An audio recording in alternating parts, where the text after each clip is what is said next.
Thank you for joining us today. This is the second episode of a multi-part series on this channel called Making a Strong Patent. This series will examine various aspects of what makes a patent a strong patent.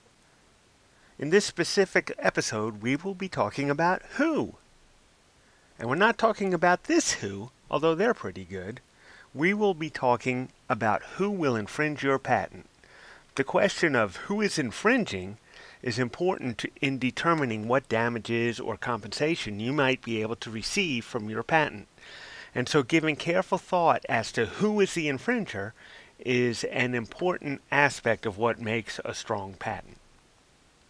Now, getting a patent itself is usually not easy. It takes time, effort, money, back and forth with the patent office to finally get something that the patent office is willing to allow as an issued patent. However, getting a strong patent can be even more difficult.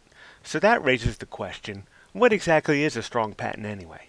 Well, a strong patent is one that issues with one or more claims that have strategic and/or economic value. So I mentioned claims, and as a quick refresher, claims are the legalese at the end of an issued patent that states specifically what the patent covers. Basically, the claims spell out what others are not allowed to do without your permission.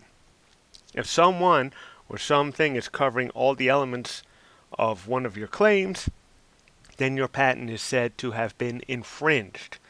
An infringement of your patent may make you eligible for damages, which is often monetary compensation, or it may give you leverage for selling or licensing your patent. The amount of damages or compensation you can collect from your patent often depends on who infringes it. That is why the question of who is important. In order to infringe, a user must infringe all elements of the claim. Here is a fictitious sample claim with three elements: lens, LiDAR, and motor. All three elements must be present to infringe the patent claim. Lens, most cameras will have a lens. Motor, possibly. LiDAR, who knows? Maybe a camera uses sound instead of LiDAR for range finding for the purpose of autofocus. So, in that case, a camera that didn't use the LiDAR would not have infringed this Claim 1. If you need an introduction to what the claims are, check out the Patent Claims Introduction video that I put a link for in the description below. So in order to figure out who is going to infringe our patent, we need to know what a patent can actually protect. And it can protect articles or devices, or methods of doing things, processes. So these are the type of things a patent can cover. A patent can protect the making of the invention that's set forth in the claims, the using of that invention that's set forth in the claims, or it can protect the selling of the invention that is used in the claims. So you can prevent someone from making, using, or selling the claimed invention while your patent is in force. Another factor we need to consider is where does the infringement take place. For a United States patent, the area that the U.S. patent covers is the United States. It's important to note that there's no such thing as a worldwide or global patent. You need to file a different application in each jurisdiction that you want protection in. Now, where the infringing activity takes place is not always a simple matter. For example, let's say that I have an invention involving software. I have a server right there in the United States, and it interacts with different clients in the United States. Then everything takes place in the United States, which is good in terms of trying to find infringement for my United States patent. But of course, with internet and cloud computing inventions, certain aspects of an invention can be on the client device, and that might not be in the United States. So the first order of business, I want to make sure that my claims cover activity that will completely take place within the United States. This type of issue is especially relevant in software inventions, and I have an episode that addresses this in more detail for software, and I will put a link to that video in the description below. But we're not done yet. Let's assume, just for the moment, that we're strictly in the United States. We have a server operated by a big corporation. And we have individual end users. Those individual end users don't nearly have the amount of money that the big corporation has.